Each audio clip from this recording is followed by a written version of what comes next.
Muli po, magandang hapon po sa inyong lahat. At salamat sa Diyos at salamat sa awa ng Diyos sapagkat muli ako nakabalik dito sa TV Maria.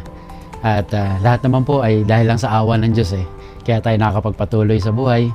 And I thank God's mercy because once again we are here. You are listening to me once again.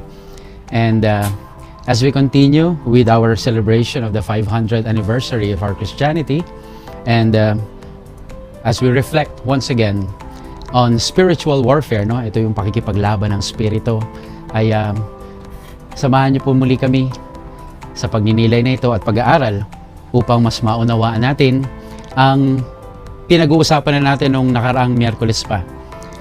Ang ating kalaban, ang kalaban ng mga tao, at ano ang kanyang pwedeng magawa sa atin, nang sa gayon ay malaman din natin kung anong pwede natin gawin laban sa kanya, Pero bago tayo magpatuloy, gaya po ng dati ay manalangin po muna tayo, Let us pray for protection so that we will be free from any harassment and retaliation from the evil one. In the name of the Father, and of the Son, and of the Holy Spirit. Amen. Lord, we ask you to protect all of us, protect all our possessions, protect our family members, our friends. Protect all of us from sickness, from all harm, from accidents. If any of us have been subjected to any curses, hexes, or spells, I declare these curses, hexes, or spells null and void in the name of Jesus Christ. If any evil spirits have been sent against us, we pray that you decommission them in the name of Jesus Christ, your Son, and send them to Jesus to deal with as He will. Then, Lord, I ask you to send your holy angels to guard and protect all of us. Amen. Saint Michael the Archangel, defend us in battle. Be our protection against the wickedness and snares of the devil. May God rebuke him, we humbly pray.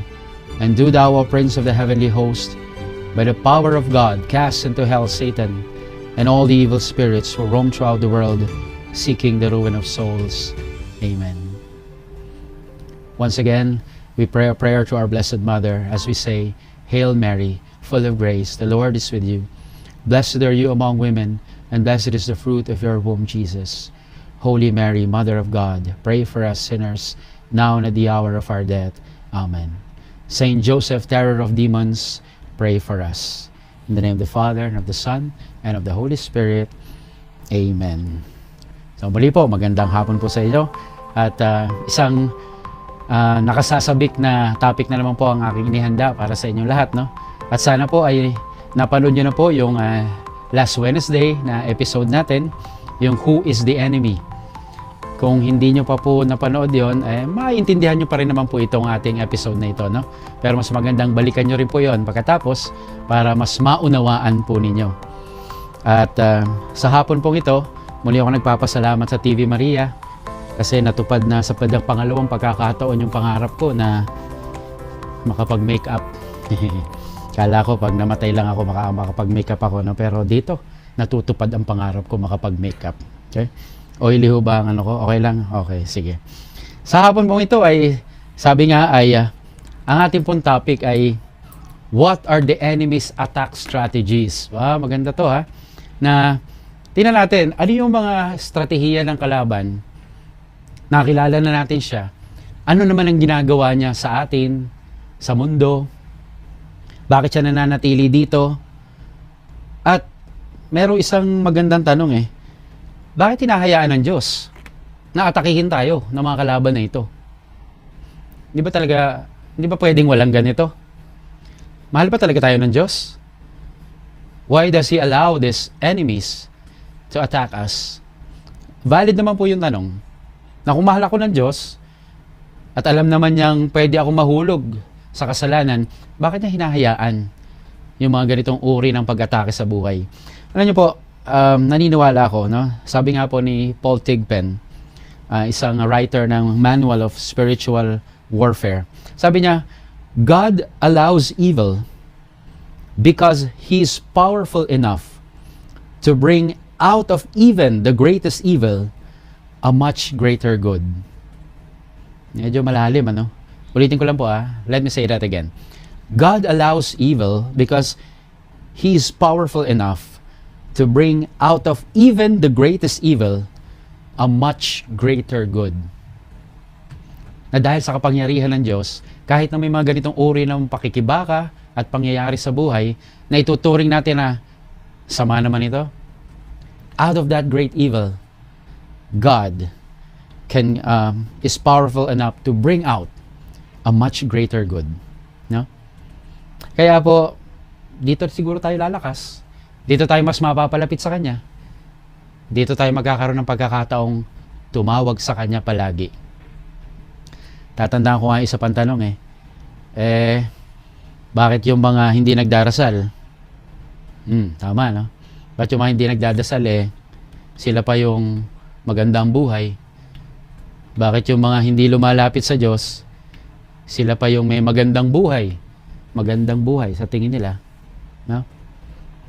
Bakit yung mga nagdarasal ay sila pa yung mas maraming sakripisyo?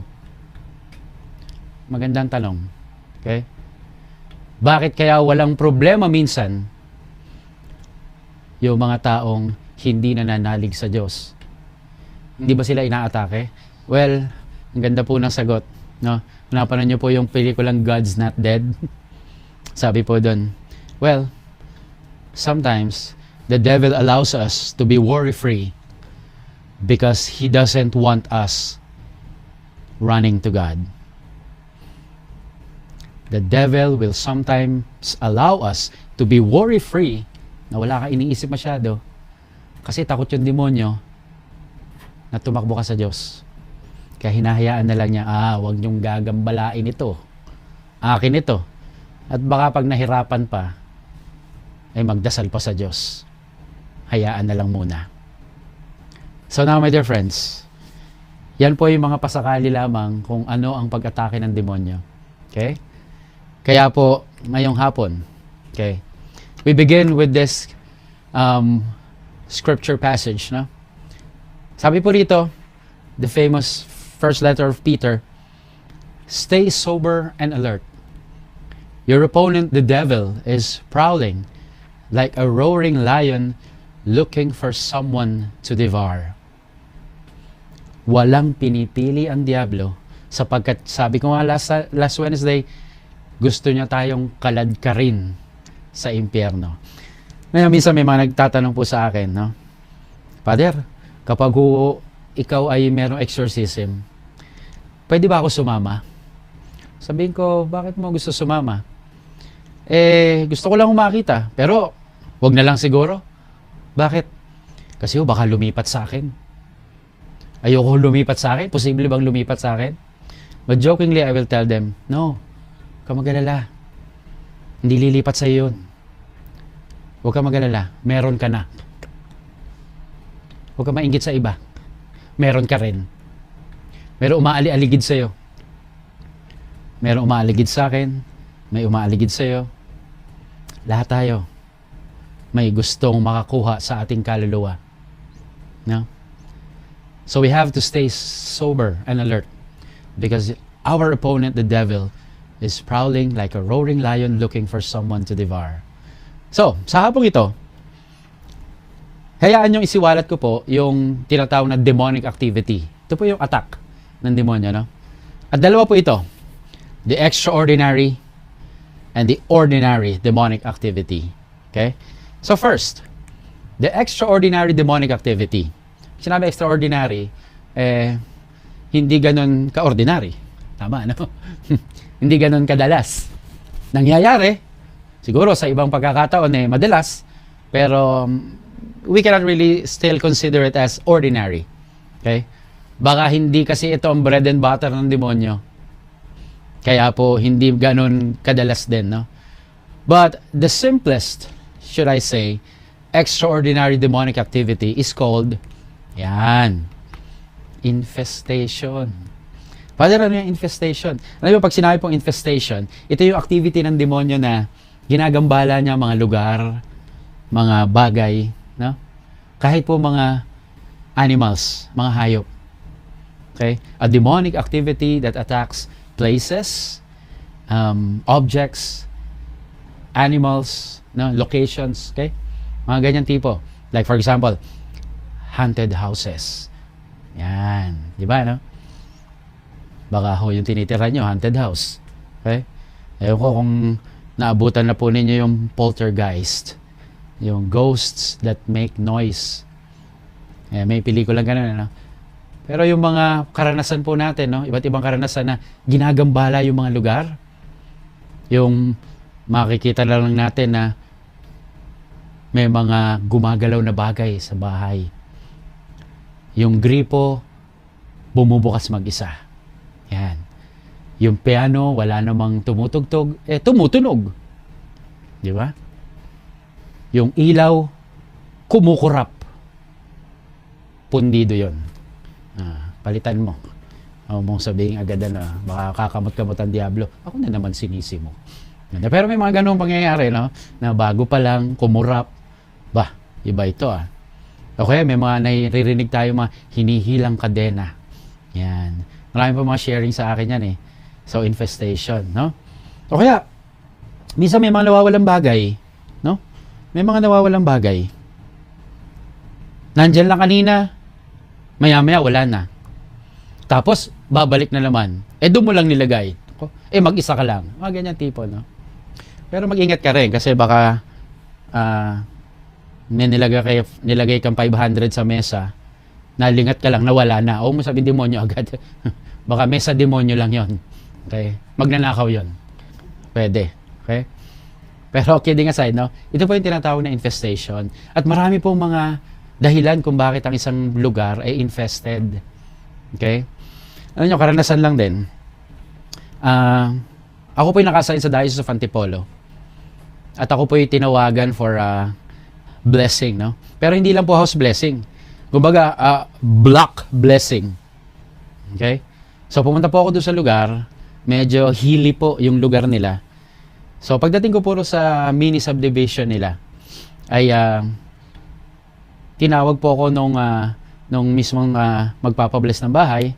At sinabi niya, Father, baka po pwedeng hindi lang po talaga itong bahay namin, pero pati itong mga katabi namin.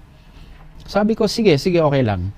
So pumunta ako doon sa unang bahay. Sabi ko, bakit po ba? Ano pong parang meron po kaya ata kayong gustong sabihin. Ayun, sinabi na nga sa akin, na yung pintura, bigla na lang sumasara. Wala naman daw hangin. Tapos may mga narinig silang yabag sa hagdan na bumababa. Wala naman silang nakikitang bumababa. Okay? So binless ko po. Okay? Tapos ando na rin yung mga tao na lumabas na sila sa kalyantahanan at bumulong sa akin yung mga ibang may-ari. Father, ganun din po yung karanasan namin So tinanong ko, kayo rin ba ganun? Kaya nagtaka na ako, bakit hindi lang sa isang tahanan? Pasintabi ho sa mga engineers at architects Malaman-laman ko po, yung mga pundasyon pala ng bahay, pinaduduguan, papatay ng manok, tapos duduguan yung mga pundasyon. May mga iba't ibang ritual na ginagawa. Aside from the groundbreaking rites from the Catholic Church, they do other rituals that are not of God. No? Kaya nagsisimulang maging open yung lugar at pinamumugaran ng masamang spirito. Kaya ganun, kahit bagong mga tahanan, dahil pinaduduguan, nangyayari po yung mga ganung bagay. Papatay ng manok, duduguan. Susunod, lamok na lang. Para konti lang yung dugo. Pero yung gagawin, biro lang po iyon. Okay? So, infestation. At alam niyo po, 70% po ng mga kaso namin, ngayon pong mga nakaraang buwan, ay infestation. Okay? Next. Palalimin natin. Oppression. Ano naman yung oppression? Pag sinabi pong oppression, this is an extraordinary demonic activity that attacks the exterior life of the person. Para po mas maintindihan nyo, bibigay ako ng mga halimbawa, no? Para po, tingnan nyo rin, ito pala yung sinasabi ni Father. Pag sinabi po oppression, sabi ko nga ay the exterior life, minsan po may mga tao na lumalapit sa akin dahil meron silang mga scratches sa kanilang balat na hindi naman nila alam kung saan galing. O kaya mga karamdaman na nagpa-check naman sa doktor, negative naman lahat. Okay? Negative naman lahat pero may sakit pa rin. No? So yun, oppression po ang tawag doon. O dili kaya, ang inaatake naman ng Diablo ay yung pamumuhay mo. Your finances, your relationship with other people, no? Bakit lagi ako ganito? Parang lagi akong kinakawawa. Okay? Tapos, ginagawa naman namin lahat, pero ganito pa rin yung aking trabaho, hindi ako matanggap, hanggang sa ikaw ay nawawala na ng pag-asa. So, yun po yung mga oppression. Okay? Mga oppression na nararamdaman ng tao dahil inaatake siya ng demonyo para siya'y mawala ng pag-asa, malungkot, ma-depress, ma-frustrate. Kaya usually po dito nagsisimula yon, yung mas malalim na mga pag-atake, okay, sa oppression. Kaya kapag may mga lumalapit po sa amin na, Father, may ganito po kami nararamdaman, lagi ko pong tinatanong, nagpa-doktor na po ba? Okay? Hindi pa po. So magpa-doktor muna. So kapag ang doktor may findings at na-diagnose na may ganito kasing uri ng karamdaman, so we cannot really already conclude that it is something spiritual. No? Otherwise, dapat gamutin muna. Kasi faith, medicine, science, they go hand in hand. Okay? At tinitinan din po namin yung mga results ng mga eksperto. No? Pero pag sinabi ng doktor na wala talaga kami makitang mali eh. Wala kami makitang karamdaman. Then, dun tinitinan namin kung baka this is more on spiritual. Okay? So, oppression po. Ito yung pangalawang extraordinary demonic activity na nararanasan ng tao. So, tinan mo rin. Baka once in your life, you were oppressed. No? Hindi lang po yung oppression ng ibang tao. Pwede pong paraan yun. Pero, sa katawan, paggising mo, kung may mga bukol ka, huwag mo i-conclude agad na oppression. Baka nahulog ka lang sa kama. Hindi mo alam. Okay? Tapos binuhat ka lang. Okay. Pero halimbawa, may mga ibang mga scratches ka, hindi mo naman talaga abot. Yan, may mga ganun po ang karanasan eh. So, ito po yung mga oppression. The keyword here is exterior life of the person. Okay? Now, let's go deeper. Obsession. This is an extraordinary demonic activity. Obsession. So, kung ang oppression, inaatake niya yung exterior life ng tao, then you may be having now a clue that this is now the interior life of the person. From oppression, pwedeng dito mag-ugat yung obsession. Kasi nga na-frustrate ka na, nawawalan ka na ng kumpiyansa sa sarili mo. Okay? Now you begin to question life. Now you begin to question your worth. At dito may mga bumubulong-bulong na. Although minsan hindi talaga literal na narinig mo yung bulong, pero iba't iba na ang tumatakbo sa isip mo. May saysay pa ba ang buhay ko? Mag-suicide na lang kaya ako? Minsan ganun eh. Sometimes the person will have some hallucinations. Okay? Meron na siya mga iba't ibang mga bagay na nakikita. Sometimes it attacks through the dreams, nightmares, mga ganun, ano? Kaya delikado rin to. Kapag yung mga anak o kahit sino mang kasama sa bahay, may mga natutulala, you have to check on them. They may be experiencing something that we do not know. Kaya napakahalaga ng communication sa pamilya. Tatanungin niyo, okay ka pa ba? Magkaroon po ng pagkakataon na kumain ng sabay-sabay para makapag-usap. Baka yung tao iba na nararamdaman. Wala kasing nasabihan, walang kasama. At kadalasan po, dito po nag-uugat yung suicide. No?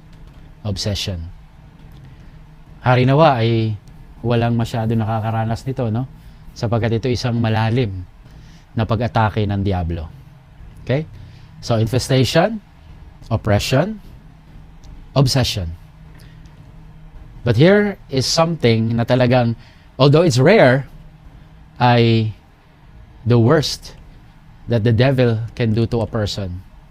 See that? Yan, alam niyo yan. Possession. Okay? Na yung demonyo o yung diablo ay nagte-take over na doon sa katawan ng tao. You know this, no? Alam niyo ito. Though it's very rare, but it happens. Nangyayari, may mga karanasan na kami, may mga nakita na ako, may mga pasyente na akong ganito. Possession. Okay? Nung last Wednesday po ay ipinangako ko, maaaring hindi rito sa live, no? Pero sabi ko sa mga kasama ko dito na I will tell you the signs of possession. Although sa amin pong karanasan, marami pong mga signs na pwede naming tingnan. Napakarami po. Pero narito ang ilan para po mas maramdaman at makita natin na kapag nangyari itong mga bagay na ito, you have to press the button, no? The alert button, the emergency button. Okay? And you have to get some help. Okay? May 4 po na mga signs na binibigay sa atin ng Simbahang Katolika para po ating tingnan kung ang isang tao ay inaalihan ng masamang spirito. Dahil ho ang Diyos ay mapagmahal at makapangyarihan, tandaan po natin na ating kaluluwa ay para sa Diyos lamang. Only God owns our soul. Okay? Only God owns our soul. Our soul belongs only to God. That's why the devil, no, can somehow possess the body. Okay? Possess the body. But I hope not our soul. Kasi makukuha niya yon kapag binigay natin. But strictly speaking, our soul belongs only to God. Okay? Kaya ho sa buhay na ito, yun hong katawan ang gusto niyang atakihin, and eventually gusto niya ring makuha ang ating kaluluwa kung ito'y ating ipagkakaloob. Okay? Pero yung pagkakaloob na yun, minsan di natin nalalaman. So, ano po itong mga signs na ito na pwede nating tingnan kung isang tao inaalihan ng masamang spirito? Tingnan nyo yung katabi ninyo, ha? Baka baka po possessed yan. Sana hindi. First, yan po, speaking languages that are not known to the victim. Nagsasalita na po ng foreign language or unknown language na kung sa isang normal na sitwasyon ay hindi naman kayang sabihin yon nung biktima. Nabi pa nung bago pa lang po exorcist, that was 2014. Okay? Tumawag po sa akin ng aking obispo because he assigned me as the chief exorcist, no? Si Bishop Gabby Reyes tumawag po sa akin. Casual na casual nga yung pagtawag sa akin ni Bishop eh. Jeff, may ginagawa ka ba? Bishop, bakit po? Wala naman po. Kasi pag sinabing ng obispo, Jeff, may ginagawa ka ba? Ang sagot dapat doon, Bishop, meron po. Yung ipapagawa nyo. Wow, sip-sip. Anyway, okay. So tumawag ang obispo Gabby Reyes. Jeff, kasi meron akong papupuntahan sa iyong bahay. O sige po, Bishop, bakit ano po meron? May napopossess. Si Bishop parang hindi, parang hindi kinakabahan eh. Kaya akong pinapapunta. Okay? Sabi ko, sige po. Sige po, pupunta. Wala pa ako kaming training noon. Hindi pa ako kami nakakapag-seminar sa Roma noon. Hindi pa ako masyado pupunta kay Father Joseph noon o Father Winston. Pero, pinapupunta po ako ng obispo. Sabi ko, sige. At least, obispo, nandun na yung power, authority. 5 po kami exorcist sa Antipolo noon, during that time. Kaya tinawagan ko po sila. Sabi ko, since first time ito, halika, sabay-sabay tayo. 5 po kami. Sabi ko, let's bolt in! Okay? So, iba-iba po ng dako ang pinanggalingan. Iba't iba ng parokya kasi assignments, no? Doon ko po nakita na talagang gumagawa ang diablo ng paraan para hindi kami magkasama-sama. May isa natatraffic, may isa muntik pang mabangga, yung isa hindi pa raw nag-start yung kanyang sakyan, yung isa naligaw pa. But eventually, after praying a lot, no, nagkasama-sama rin po kami at kami po ay pumunta na rin sa lugar kung saan meron daw napopossess na isang kasambahay. So pagdating po namin sa lugar, ay malayo pa lang po kami, naririnig na po namin na sumisigaw yung pong kasambahay. Sumisigaw siya na hindi ko maintindihan yung sinisigaw niya. Sabi ko doon sa 4 na exorcist na kasama ko, mauna kayo. Hindi po, biro lang. Kunyari, matapang ako. Okay? So, lapit po kami sa bahay. At kitang-kita ko po, no? Bumangon yung kasambahay, yung rosaryuhan sa kanyang leeg, kanyang pinutol. Tapos, hinabol niya yung mga nasa loob na kung sino abutan niya ay sinasakal niya. Nandun kami sa labas. I was witnessing that time. And I have to confess, natakot po talaga ako. Okay? At alam ko, tinatakot kami, no? Pero at one point, ay na-contain naman po siya. Hinawakan din ng mga kapatid kong pare. At syempre, ako yung nagbasa ng Rite of Exorcism. Naituro po sa amin, nung mga panahon din na rin yun, na yung Latin po ay isang mabisang paraan para ang diablo ay panginigin o paalisin, no? Kaya, sige, I read the Latin at thanks be to God, nakapag-aral naman po tayo ng Latin kung paano magsalita at magbasa. Ano nyo mga kapatid, habang binabasa ko po yung Rite of Exorcism in Latin, okay? Exorciso te, mindissimo sa ganyan. Yung pong kasambahay, sumasabay sa akin ng pagsasalita at parehong binibigkas ko at binibigkas niya. Kaya ako na-distract. Sabi ko, wow, saan nyo kinuha itong kasambahay nyo? Sa Rome?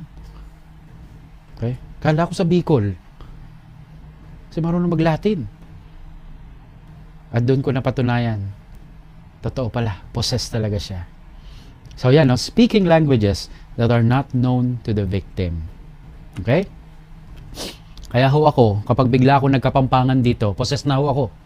Hindi kasi ako marunong. Okay? Next. Ito po, madalas din. Possessing supernatural powers or abilities beyond the victim's capacity. May mga powers, may lakas. No? Iba yung lakas niya. At nakita ko na po nangyari ito. Marami kaming humahawak. Isang maliit na babae, lumilipad po pag tinatadyakan yung mga kasama ko. Mabigat po sila pag sila'y binubuhat. Okay? At iba po ang talagang mga nagagawa nila. Iba ang kanilang mga nagagawa sa simpleng katawan lamang nila. Meron pa nga ako nakakwentuhan isang exorcist sa Manila, no? Doon din nalaraw sa simbahan, tumatalon sa mga pews ng simbahan. Biruin mo yan. At kung maalala ko, ang kwento pa niya, tumalon po sa choir loft. Pero hindi ho mula sa taas pababa. Mula ho sa baba, pataas. Sabi ko po, di sa NBA yan. Ganong kataas tumalon. So, possessing supernatural powers or abilities beyond the victim's capacity. And I've seen this. No? Nakita ko na po ito, naranasan ko na po. Okay? Next. Ito po, no? The ability to tell hidden or unknown things. Yung mga sikreto po, nabubunyag niya. Nasasabi niya. No? Hindi mo naman kilala. Kaya marami po mga, sa totoo lang po, pag nag-uusap kami mga pare, natatakot din kami na, naku, baka sabihin niya ng kasalanan namin. Ayoko dyan. Okay? Ito, isang karanasan po, 3 po kaming exorcist na pumunta. Hindi ko na sasabihin kung sino yung makasama ko, no? 3 kaming exorcists pumunta sa isang tahanan. At nung yung inaalihan ay naglululupasay na po sa sahig, kami po yung nakapaligid sa kanya. We were praying the rite of exorcism. Okay? At kung ano na ginagawa niya sa sahig, bigla siyang tumigil. Tapos bigla niyang tinanong kaming 3, maganda ba ang katawan ni ganyan? May sinabi siyang artistang pangalan . Maganda ba ang katawan niya? Diba? Napatigil kaming 3. Tinin ako yung 2 exorcist na kasama ko. Sino kaya sa inyong 2? Kasi ako ibang iniisip ko . Sino kaya sa inyong 2? Tapos na lang nag-sharing kami. No? May binanggit. Okay? Buti na lang hindi itinuro. Kasi may mga tao. Gayun pa man, may mga ganyan pong karanasan kami. May mga ganyan nangyayari. No? Di mo naman kilala yung tao, pero kilala ka. Okay? Finally, yung 4th, although marami pa po ito Pero itong mga binibigay ko ay ilan lamang at ito is 4 sa mga pinaka malalakas na tanda. Ito po yung aversion to religious objects. Takot po sa mga religious objects. Holy water, rosary, the Bible, mga ganyan po, no? Mga images of saints, mga relics. Takot sila doon. At ang turo po sa amin, huwag mong pepekein yung demonyo. Halimbawa, gusto mo lang malaman kung siya yung nagloloko. Tapos, kunyari, sasabihin mo, ito, exercise water to. Pero hindi talaga. Tapos, gaganunin mo. Tapos, mangingisay siya. Hindi naman totoong holy water to eh. Ba't ka nagagaya? Hindi mo pwede lokohin din ang ginagawa mo. Sapagkat ano pang pinagkaiba mo sa diablo? Kung nagloloko ka rin. You're casting the father of lies. But you too are lying. No? Although kaya nilang pekein ito sa aking karanasan, kahit nasasaktan sila, hindi sila magre-react. At kahit hindi nasasaktan, magre-react. Kaya ho yung discernment, napakahalaga mula sa Espiritu Santo. Okay? Kaya po, yan po ang 4 na mga malalakas na tanda para po malaman natin kung ang isang tao inaalian. Pero meron po akong paalala sa inyo. Minsan ho, makakabalita kayo na inalihan ng demonyo, no? Pero may mga ibang balita naman, ay dito, Father, iba. Sinasapian ng Santo Niño dito. Ay sa amin, Father, iba. Swerte kami. Si Mama Mary sumasanib sa kapitbahay. Let me clear that out. In the history of the world, wala pa pong pagkakataon na si Jesus o ang mga santo ay sumanib sa isang tao. No. Never. Sapagkat ang Diyos, ginagalang ang ating kalayaan. Hindi sasaniban ng tao. Kaya yung mga nababalitaan natin na sinaniban ng Santo Niño, bigla magsasalita, ako ang Santo Niño. Pahingi ng kinde. Sabi nga ni Father Eric Santos, no? So, bakit yung candy mo ay kinde? Kasi Santo Niño de Cebu. Wow. Sumalangit na ba, Father Eric Santos, no? Mga ganyan tipo. O kaya meron pa nga, Father, dito may sinaniban na Holy Spirit. Pinuntahan. Ako ang Espiritu Santo. Tweet, tweet, tweet. Ba, ibon nga, ano? Wag hong maniniwala. Demonyo lamang ang sumasanib sa tao. Okay? Next. May extraordinary, may ordinary. At ito'y isa lang. The ordinary demonic activity is what we call temptation. Yan. Bread and butter yan. Ordinary demonic activity. Tukso. Yun lang. No?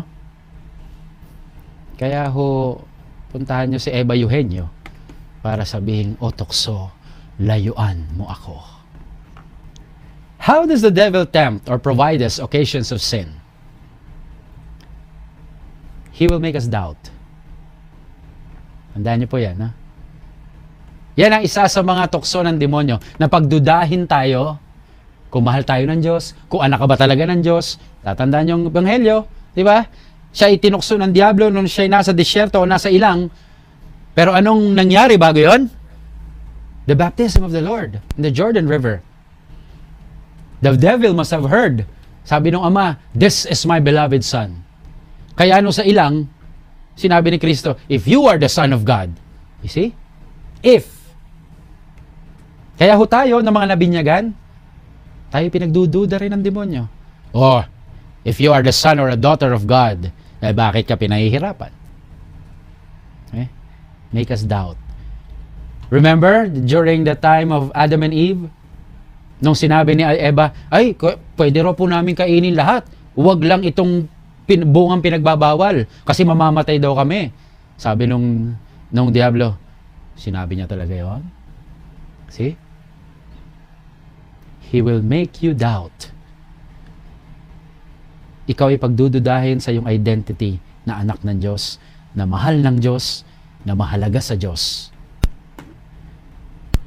Kaya huwag kang magpapadaig sa demonyo. Huwag kang magduda. Okay? Next. Enticement. Pangalawang paraan po ng pagtukso ng Diablo. Sa madaling sabi, yung maganda ay papapangitin niya at ang pangit, pagagandahin niya. Eengganyohin ka niya. Kaya nga sabi, di ba, sa Genesis, nakita ng babae na yung bunga ay masarap. No? Masarap kainin. Mukhang masarap to sa paningin ng babae. Kasi wala naman hong tuksong hindi madali, hindi maganda, at hindi masarap. Yun ang tukso Madali, maganda, masarap. Di ba? Kaya pag nagfa-fasting ka, tutuksoin ka ng Diablo na, eto, kainin mo. Okay lang yan. Enticing. Well, kung hindi ka kumakain ng ampalaya, hindi tuksong ampalaya. Bibigyan ka ng demonyo ng alam mong gusto mo. Alam niyang gusto mo. Enticement nga Aakitin ka. Okay? Next. Accusation. Ito ho. Mabigat ho ito. Dito ho nang gagaling yung mga pagkakataon na ang tao ay nawawala na ng kumpiyansa sa sarili, nawawala na ng pag-asa. Sasabihin, kasalanan mo yan Bakit namatay itong mahal mo sa buhay? Kasalanan mo yan. Ikaw ang may gawa niyan. Hindi ka na mapapatawad ng Diyos dahil sa masama mong ginawa. No? So now, you begin to accuse also yourself. Ganun ba? Sakit naman nun. No? Kaya feeling mo parang wala nang pag-asa. Sinisisi mo na ang sarili mo sapagkat sinisi ka na rin ng Diablo. Okay? Accusation. Puro kasinungalingan sinasabi, no? Kung may kasalanan yan, di mo na mababawi yan. Kahit mangumpisal ka, wala rin yan. Next. The devil will trigger us to do things. No? Provocation is another term. Okay? The devil will trigger us. Okay? Ipupush ka niyang gumawa ng mga bagay-bagay na natatakot ka, pero ipapaliwanag sa'yo, huwag ka matakot. Okay lang yan. Hindi ka na mahal sa bahay niyo. Diba? Hindi na maganda relasyon nyo ng asawa mo? Andiyan naman ang boss mo Sige na, okay lang yan. Trigger. Finally, the hoax. Deception. What do you expect? He's the father of lies. He will deceive us each and every time. Lagi niya tayong lolokohin na, well, it is of no consequence. Do it. But once we have done the sin, he will now say, it's unforgivable. Kaya maraming hindi nangungumpisal Kasi niloloko tayo ng Diablo, it's unforgivable. But before doing the sin, it is of no consequence. Sasabihin niya, deception. Okay? Nakita niyo yung acronym, Death. It will cause us to die. Okay? My dear friends, baka naman sabihin nyo, ang Diablo naman pala may kasalanan kung ba't ako nagkakasala. Wait. Baka sabihin natin na, Diablo lang may kasalanan, mabait talaga ako Wait. Look at what Saint Cyril of Jerusalem said. The soul possesses freedom. We are free. And though the devil can make suggestions, he doesn't have the power to compel you against your will. Iyon. So, responsibilidad pa rin natin. Ika nga mga kapatid, even the concerted effort of millions of demons, they will not be able to persuade us kung hindi talaga tayo tatalima. Kasi meron pa rin tayong kalayaan. Tandaan nyo to The soul possesses freedom, and though the devil can make suggestions, he doesn't have the power to compel you against your will. And finally, my dear friends, when does the devil attack? Okay, I will end my sharing here. The devil attacks when we are vulnerable. Gutom na si Kristo, kaya sabi, gawin mo ng tinapay yung bato. Kailangan mo na yan kapag vulnerable ka na. When you are in a spiritual change, yung mga taong gusto magbagong buhay, yung mga taong nangangako magdadasal, diyan na-atake ang Diablo para hindi mo magawa. Sometimes when you are tired, right? Pagod ka na matulog ka na, huwag ka na magdasal. Okay?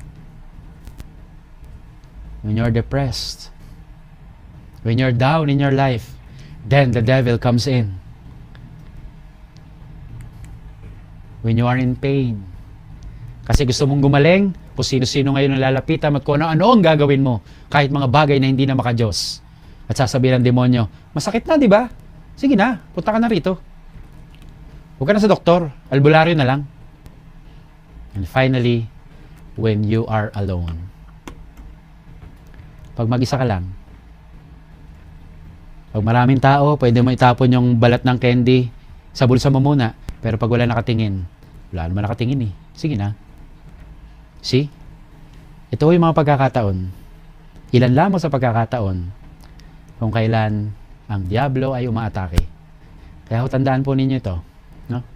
Nang sa gayon, hindi tayo masilo ng demonyo. That ends our second episode, my dear friends. Sana po kahit papaano ay natulungan ko muli kayo na magnilay ngayong hapong ito. Maraming salamat, Father, sa siksik, liglig at umaapaw na content tungkol dito sa What are the enemy's attack strategies. Siyempre, Father, marami po tayong mga nanood at nanonood, kaya babasahin muna po natin ang kanilang mga pagbati galing kay Bing Tan. Opo. Good afternoon, Father Jeff. So ito po ay mga bago pa magsimula ay nagme-message na sila. So si Nanette Kapapas, good afternoon po, watching from San Mateo, Rizal.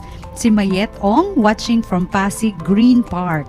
Si Ram kanina, sabi niya, waiting. Maria Rosario Alovera, blessed afternoon, Father Jeff Quintela, watching from Parañaque.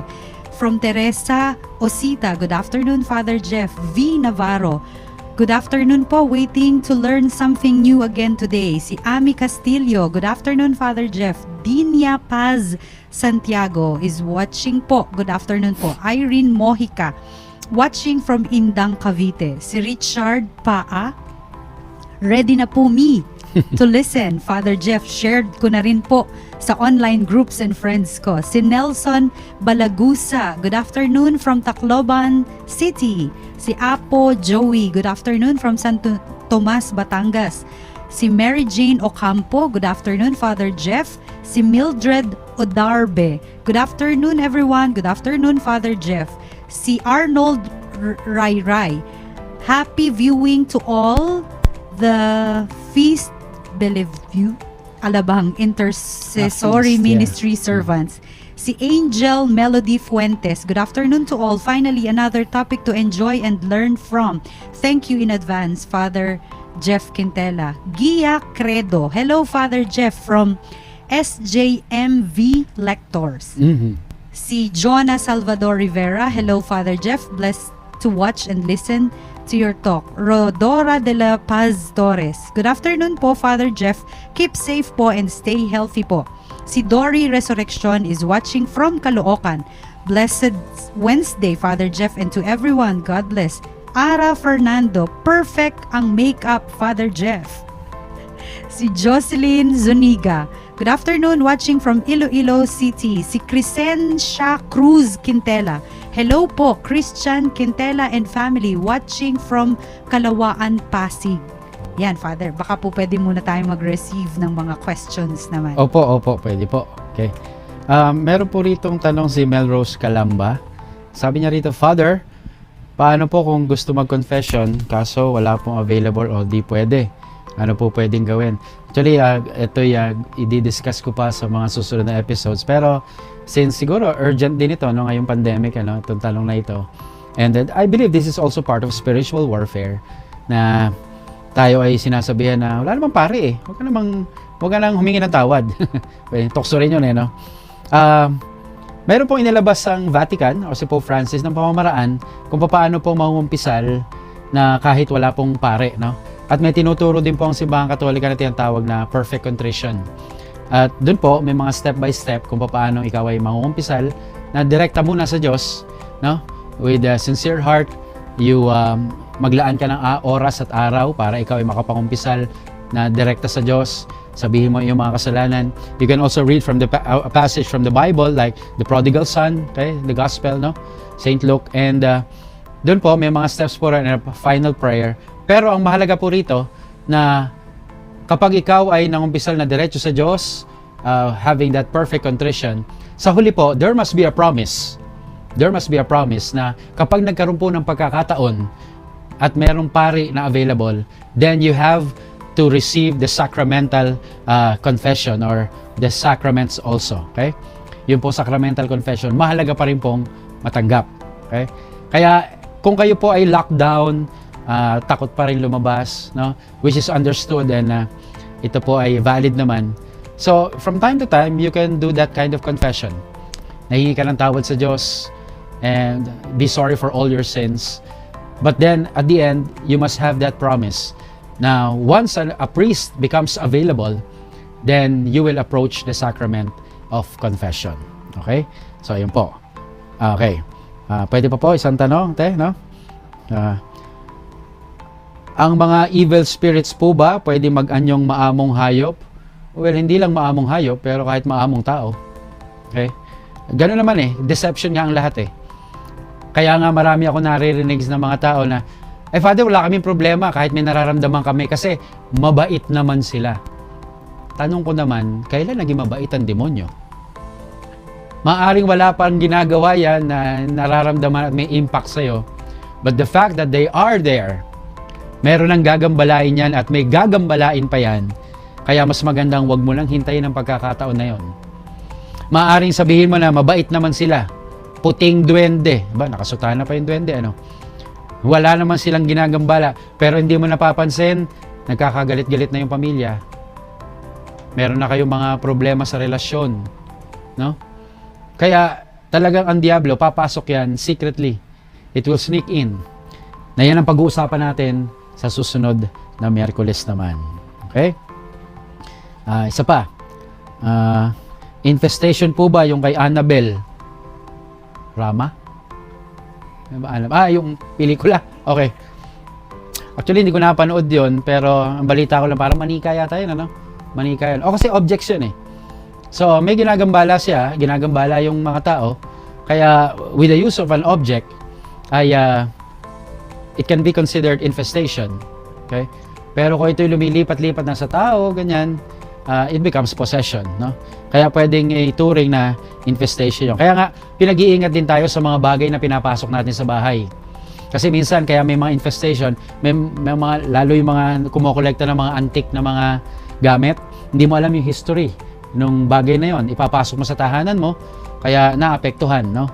Ang iyong tahanan at pamumuhay. Okay? Baka may mga bati pa? Opo, Father. Galing po kay Angel Melody Fuentes. Father Jeff, thank you for the good laugh today. You really are funny but reliable. Kay Rizel Z. Watching from Laguna, it is always fun to listen to your talks, Father Jeff. Avid seminarista niyo po ako at mga kasama ko. Thank you for reminding us always of the enemy's attack strategies. This way, we are aware and we know what to do, praising and thanking God for this opportunity. Charles Jason, watching from Davao del Sur. Meron pa pong mga pagbati galing kay Alicia Castro. So interested po ako about the topic you discussed. Thank you for added learnings. Galing po kay puro letters, puro hindi consonant yung name niya. WGHCXRGHH. Thank you, Father Jeff, at marami po kaming nalaman. God bless you more. Kay Arnie Julian. Very nice, Father Jeff. So informative. Ami Valera. We are so happy to hear you, Father. We need you in our home. How do we reach you, Father? Roselyn de Guzman. Hi, Father Jeff. Watching from Singapore. Thank you and God bless. Si Roselyn de Guzman Garcia. Watching from Singapore. Thank you and God bless us all. Si Nympha Dizon. Watching from Pampanga. Zarina Mortega, watching from Camp Aguinaldo. Wow. Lan Sor. Hi, Father Jeff, watching from Iloilo. Flor de Liza Pastor Pide. Good afternoon, Father Jeff, watching from Katanuan, Quezon. Quezon, yeah. Okay. Buti na lang, wala dyan Lucifer watching from hell and I'm angry. Walang ganun, ano? Pwede po ang tatlong tanong na ano?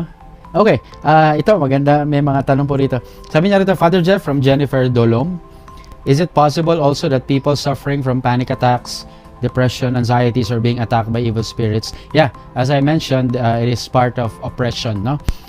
Sa amin pong karanasan, at least sa akin, ano, minsan po baliktad pwede. Kapag ang tao depressed, ako yun, pare. No, hindi nyo nakuha. Okay lang. Pag ang tao depressed, kadalasan ito po'y pagkakataon na rin ng demonyo na siya ay atakihin. Okay? Kasi nasa pinakamababang estado siya ng buhay, kaya may mga openings po yon. Pwede rin naman po na meron ng oppression, kaya nagkakaroon ng depression. Okay? Kasi hindi niya kinakaya yung mga nangyayari. Okay? So, it's part of oppression and it's an attack from the evil spirit. Sabi po rito ni JV Criselda Maria, Father, ano po masasabi nyo sa patay na lagi nagpapakita sa panaginip? Isa lang gusto kong gawin mo. Pagdasal mo siya. Maaring ito ay permiso ng Diyos dun sa kaluluwa na yon na magparamdam upang siya ay maipagdasal. No? And as Catholics, we believe in praying for the dead and praying for the souls in purgatory. No? Alam natin yan. Kaya dapat ay sa araw-araw, kahit banggitin lang natin, no? May mga nagro-rosaryo dyan, di ba? For those in purgatory who most need of your mercy, mahalaga po pinagdarasal sila kasi baka humihingi sila ng tulong. Yan naman po ang simbahan natin, di ba? The Triumphant Church, the Militant Church, and the Suffering Church. We pray for them, they pray for us, we pray for each other.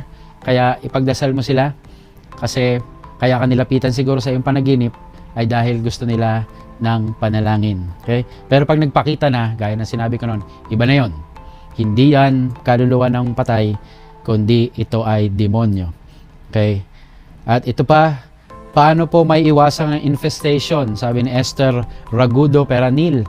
Kasi po, nakakaranas din po ako ng madalas nawawala ang kahit na ano-anong bagay.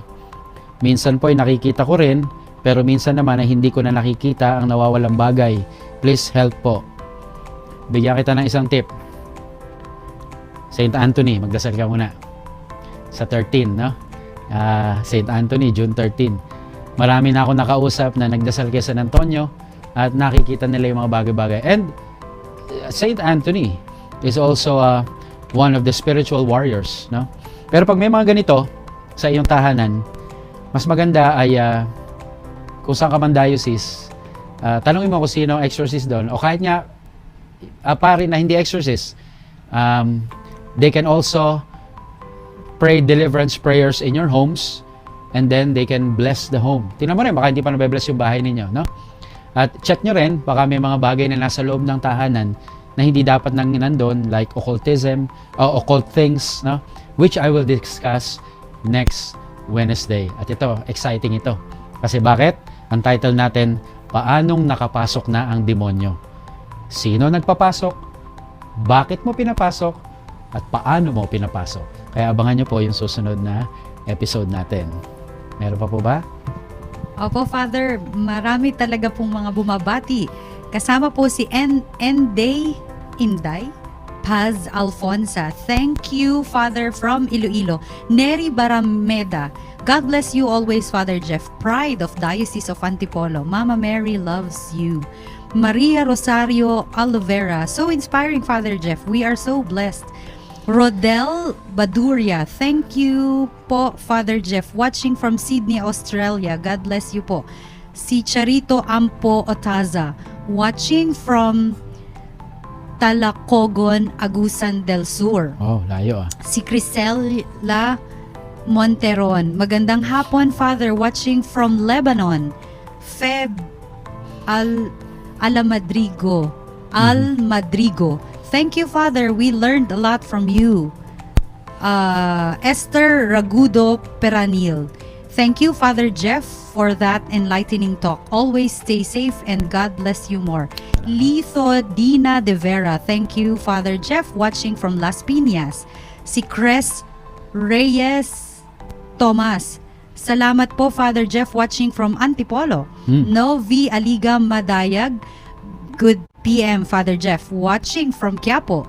Leia Pahoganoy, watching here, Hong Kong.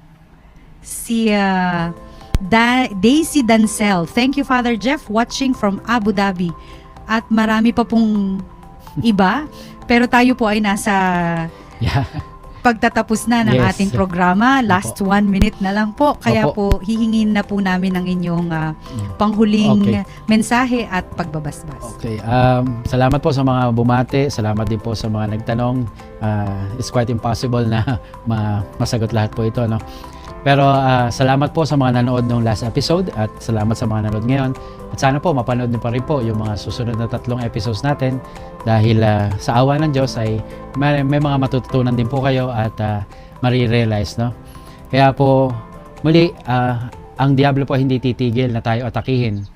Sabi ko nga, hanggat tayo nabubuhay, meron pong pakikipagtunggali ang ating espiritu, may spiritual na giyera na nagaganap, no? Pero hindi po ako nandito para takutin kayo, pero upang lagi po ipangalandakan at sabihin, mas makapangyarihan ng Diyos, mahal ka ng Diyos, huwag ka magduda sa pag-ibig ng Diyos, sapagkat anak ikaw ng Diyos.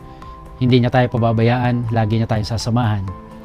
At muli, ito si Father Jeff Quintela na nagpapaalala't lagi at nagsasabi na si Kristo'y laging kasama, kaya huwag ka sanang mangamba, huwag kang matakot.